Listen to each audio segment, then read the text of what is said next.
Okay, hello. We're going to be looking today at lists in Mailchimp. Lists are a way of holding and storing a group of contacts in your Mailchimp account, and you can then email to those contacts using that list. So we're going to look at how we put together the list from a Mailchimp account. I'm going to go up here to lists, and on the right we have this button, create list. It's going to get us started.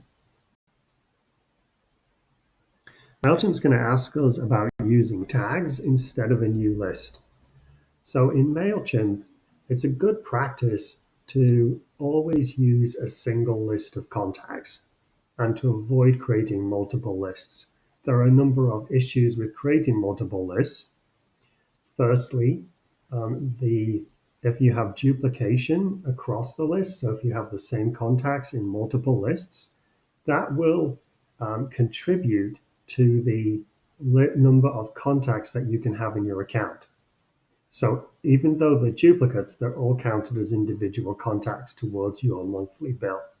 So if you have a lot of duplicates, you could be actually paying Mailchimp more money than you need to because of those duplicates. So that's one reason to avoid having multiple lists. Another reason is it can get confusing who you're sending emails to if you have multiple lists. So if you have the same contact in several lists and then you want to email those lists the same email, you will be unsure if a contact within those lists is getting that email multiple times, and that can obviously be problematic for you. So try to avoid creating multiple lists if at all possible. Mailchimp does have some great tools for segmenting and tagging and grouping your contacts within a list that we'll look at in another tutorial. So for right now, we're going to bypass the warning and create a new list. So the first thing Mailchimp is going to want to know is the list name. So we're just going to call this test list. This is a list that will be visible to your subscribers if they choose to unsubscribe from your list. So make it something appropriate that they'll understand if they view it. The default from email address. So whenever you send out an email and it arrives in your recipient's inbox, obviously it's going to have come from another email address, and it's also going to have come from another person or company. And we have to provide that information here so that that gets displayed in your recipient's inbox when they receive your emails. So when you choose a from email address, you want to choose something that is going to work when your recipients receive it. So that might be your personal email address. It might be a company email address. When you've entered the email address, you want to put a from name. This will appear in your recipient's inbox so that they will instantly recognize you. So if they know you by name, you could put your actual name. If they know you by your company, you would put the company name. You want them to be able to recognize instantly who the email is from. That will prevent them from hitting the delete button very quickly. We then want to add a reminder about how people signed up for the list. So it's a good practice to remind your recipients why they're receiving your email. They may have forgotten that they signed up to receive your email. We don't want them to unsubscribe themselves from your list.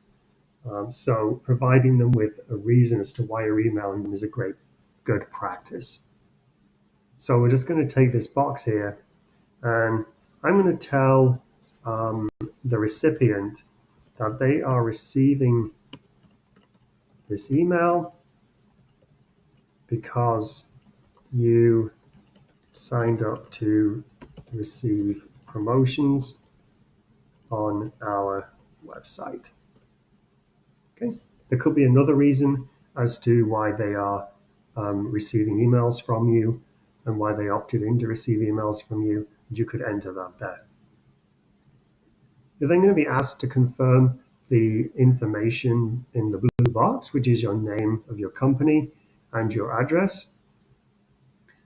This is necessary because there is a legal obligation for people who send emails for email marketing to provide a physical address within every email that they send out. So the information that's entered here is used and placed into your email by Mailchimp and in the footer usually of every email that you send out. So you can edit this information here, but in general, this is the information that you have entered when you created your Mailchimp account. By default, it gets displayed here. Change it if necessary. Now we're going to look at form settings. So under form settings, we have the option to enable what's called double opt-in.